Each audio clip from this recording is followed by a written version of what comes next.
My mother wasn't paranoid. Prince Harry takes swipe at Prince William's view on Princess Diana. Prince Harry has taken a swipe at his brother Prince William's view on their late mother, Princess Diana, in a new interview. The Duke of Sussex has been suing the British press over allegations of phone hacking, and he has given an interview in a new documentary. Harry was responding to a question from journalist Rebecca Barry about phone hacking resulting in paranoia, but his remark will likely be taken in the context of a past statement by Prince William, who implied the late Princess of Wales suffered from paranoia. Welcome to Royal Pancakes. If you are new here, please don't forget to subscribe and click the notifications bell, so you don't miss any news about the British monarchy. The Duke said in the documentary, Tabloids on Trial, I think paranoia is a very interesting word because, yes, then it could be paranoia, but then when you're vindicated it proves that you weren't being paranoid. Same with my mother. There's evidence to suggest she was being hacked in the mid-90s. Probably one of the first people to be hacked, he continued to tell ITV, and yet still today the press, the tabloid press, very much enjoy painting her as being paranoid, but she wasn't paranoid. She was absolutely right of what was happening to her. And she's not around today to find out the truth. It has never been proven that Diana was hacked, despite Harry claiming so in his lawsuits against British tabloids. Allegations that Mirror Group newspapers hacked her phone were dismissed by the judge, despite him winning other aspects of the case against the company in 2023. The Prince of Wales spoke out about his mother's mental health in May 2021 after a BBC internal investigation found she had been tricked into giving her bombshell 1995 interview to journalist Martin Bashir. The journalist was found to have falsified financial papers that implied her staff were in the pay of the media and intelligence services.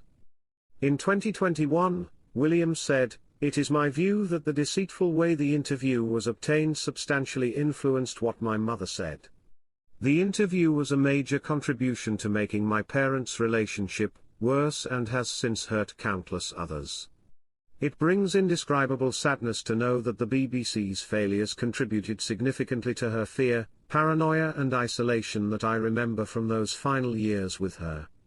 But what saddens me most is that if the BBC had properly investigated the complaints and concerns first raised in 1995, my mother would have known that she had been deceived." The Prince added, "She was failed not just by a rogue reporter, but by leaders at the BBC who looked the other way rather than asking the tough questions. It is my firm view that this Panorama programme holds no legitimacy and should never be aired again. It effectively established a false narrative, which for over a quarter of a century, has been commercialized by the BBC and others." Prince Harry, 39, and Meghan Markle, 42, stepped down as working royals in 2020 and subsequently settled in the US. Although the Duke has returned to the UK as recently as May to celebrate the 10th anniversary of the Invictus Games, Meghan has not visited the country since Queen Elizabeth II's state funeral in 2022. When Harry returned to London for the anniversary service at St Paul's Cathedral 2 months ago, many were surprised the Duchess did not accompany her husband.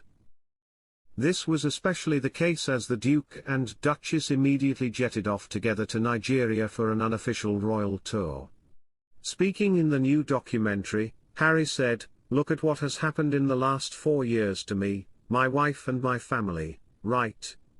So that was a very hard decision for me to make, which is, how bad is it going to get?" ITV reporter Rebecca Barry asked the Duke, "Some would say that you taking on these high-profile battles actually attracts more attention onto you." Harry responded, "There is more than enough attention on me and my wife anyway. There was. They pushed me too far. It got to a point where you're damned if you do, you're damned if you don't.